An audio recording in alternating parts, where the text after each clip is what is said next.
গত বছরের 17 সেপ্টেম্বর শরীফুল রাজকে ডিভোর্স লেটার পাঠান হালের জনপ্রিয় চিত্রনায়িকা পরীমণি।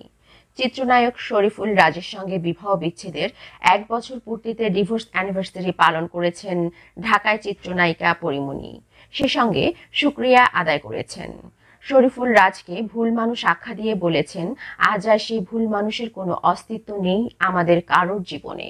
17 সেপ্টেম্বর রাতে সন্তানের সঙ্গে একটি ছবি প্রকাশ করে ডিভোর্স অ্যানিভার্সারি পালনের কথা জানান দেন পরীমণি। তিনি লিখেছেন, আজ এখন যখন আমি আমার দিকে দেখি, আমি দেখতে পাই একজন পরিপূর্ণ সুখী মানুষকে। এ জীবনে কষ্ট থাকুক, সেটা কেবল বড় হওয়ার কষ্ট। আমি সেই কষ্টটা আনন্দ নিয়েই করতে চাই, কিন্তু অন্যের ছেড়ে যাওয়া কষ্ট পেতে দেব না। আর নিজেকে আমি এই তো কেমন হাসতে খেলতে ওদের নিয়ে জীবন যাপন করছি। আমার মানিকজোর একদিন আমরা সত্যি ওই আকাশ ছোঁবো দেখিস। আজ থেকে 1 বছর আগে আমার জীবনে সেই ভুল মানুষকে ছেড়ে দিয়েছিলাম। এক বুক হাহাকার, হতাশা আর বুকের মধ্যে জাপটে ধরেছিল আমার ছোট্ট বাচ্চা ছেলেটা। কিন্তু দেখো, আজ আমরা একটু একটু করে নিজের মতন ভালো থাকতে শিখে গেছি।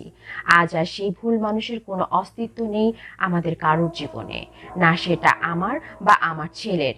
শুক্রিয়া, আমরা ভালো আছি। Happy divorce anniversary. পড়ি। Farzana Ali, desk report.